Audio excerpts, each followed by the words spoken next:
예, 그렇게 알고 있습니다. 경제 정책에 관하여 관계 중앙 행정기관을 총괄 조정한다 이렇게 되어 있습니다. 정부 조직법에. 네. 그래서 우리 새롭게 출범한 이재명 정부가 시급히 가장 먼저 해야 될 일이 무엇인지 관련해서 질의를 하겠습니다. 네. 밖에서 보셨을 텐데 윤석열 정부 3년 동안 기재부 일 잘했습니까? 잘 못했습니까? 국회 존중하면서 실질적으로 국민의 생활을 낫게 했습니까? 못했습니까? 어떻게 평가하세요? 여러 가지 평가가 있을 수 있다고 보여지는데 결과론적으로는 지금 뭐 경제 상황이 어려우니까요. 그런 측면에서는 또 제대로 하지 못한 측면이 있지 않을까. 저는 매우 하고. 잘못했다고 평가하고요. 특히 아시다시피 계엄 사유로 든 경제에 관련한 대통령의 인식에 기재부 관료들과 당시 그 용산의 대통령실의 경제 관료들의 책임이 무척 크다고 생각합니다. 문제는 지금 후보자님 빼고 뒤에 앉아 계신 기재부의 고위 공무원들은 그대로예요. 저는 윤석열 정부 3년 동안의 기재부 공무원들의 일에 관련해서 신상필벌을 먼저 하는 게 우선이다라고 생각하는데 계획을 좀 말씀해 보세요. 예, 뭐 그런 부분도 제가 취임하게 되면 살펴보겠습니다. 알고 계신 내용이 좀 있습니까? 제가 퇴임하고 나서는 가능하면은 기재부에 좀 관심을 안 두고 민간에 뭐 일반 지방 이런 데 관심을 두다 보니까 지금 현재로서는 정확하게 뭐 제가 아직은 파악은 안 된 상태입니다. 관련해서 수많은 자료들이 당시 야당이었던 저희 당에 있습니다. 네. 저도 기재위원으로서 활동하면서 수많은 얘기를 했는데 답이 없어요. 그에 대한 책임을 반드시 물어야 된다 말씀드립니다. 자, PPT를 보겠습니다. 지금 대통령께서 말씀하신 진짜 대한민국이에요. 진짜 대한민국을 만들어야 되는데 그러려면 지금 현실을 정확히 봐야 되지 않겠습니까? 지금 현실이 어떤지 대한민국이. 근데 최근에 나온 기사는 안타까운 이런 기사들이에요. 가족을 죽음으로 몰아넣는 나라에 관한 기사들입니다. 이번 주에도 월요일에 어머니와 아들이 숨진 채 발견됐다. 또 같은 날에는 지하주차장에서 일가족이 4명이 발견되었다. 화요일에는 일가족 3명이 발견되었다. 그 중에 일부는 미성년 자녀를 부모가 죽게 하고 본인들의 목숨을 끊은 사건입니다.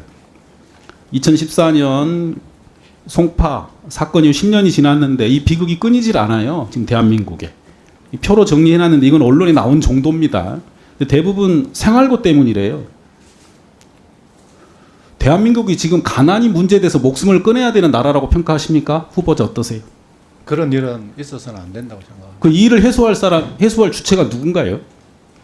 모든 뭐 정부기관이 다 해소하도록 노력. 정부가 해야 되고 이건 결국 생활고 문제면 돈의 문제거든요.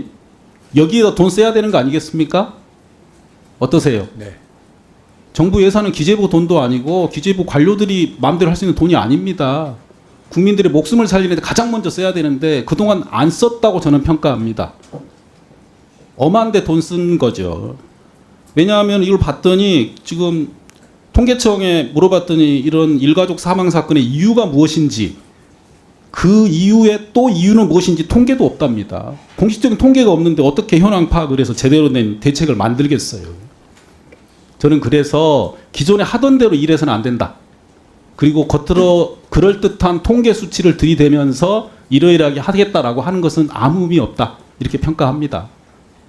지금 현실을 들여다보고 국민들의 생명을 살리고 현재 시간을 보장할 수 있는 그런 데 돈을 써야 된다라고 말씀을 먼저 드립니다. 네. 다음 보겠습니다.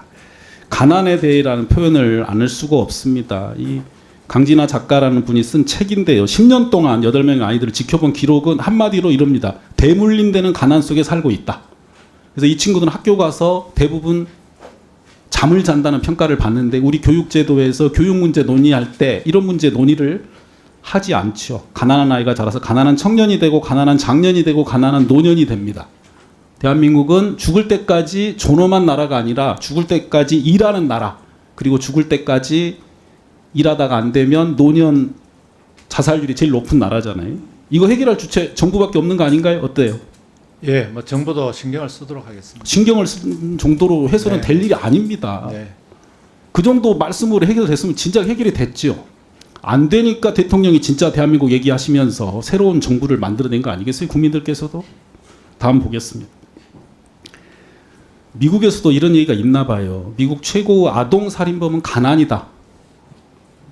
이 가난이란 단어를 대한민국에서 지워야 됩니다. 이 정도 목표는 세워야지 새 정부 아닐까 싶어요. 다음 보겠습니다. 근데 관련해서 이 가난하면 제일 먼저 저는 이게 안타깝습니다. 최소 주거 기준 미달 가구, 그중에 아동 주거 실태에 관한 얘기를 몇 년째 하고 있는데 예산이 준비가 안 됩니다. 최소 주거 기준 뭔지 대충 상상되시죠? 네. 네. 서울에만 해도 아동 가구 중에 주거 빈곤 가구가 15%나 된답니다. 경기도는 6.9%고요. 전국적으로는 주거 빈곤 아동이 94만 명이랍니다. 이게 무슨 얘기냐면 요새까지 더운 여름에 샤워할 수도 없는 공간에서 살고 에어컨은커녕 뭐 선풍기 틀기도 어려운 환경이라는 얘기죠, 한마디로. 이런 데서 사는 아이들이 있는데 대한민국의 다른 공무원들이나 어른들이 성장을 먼저 운운한다. 저는 이 부끄러운 행태라고 생각해요.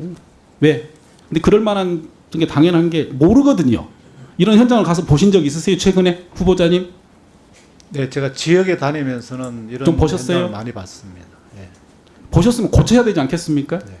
고치려면은요, 통계를 정확히 내고 목표를 1년, 2년 단위로 만드셔야 됩니다. 올해 주거 빈곤 가구에 사는 아동이 100만 명이면 내년에는 90만 명으로 만들겠다. 내후년에는 80만 명으로 만들겠다 해서 이재명 정부 5년 동안에는 이걸 얼마로 줄이겠다라고 숫자를 만들어내고 그걸 위해서 돈을 어떻게 쓰겠다라고 준비를 해 주십시오. 그렇게 하실 수 있겠습니까? 네. 계속 묻겠습니다. 마치겠습니다. 수고하셨습니다.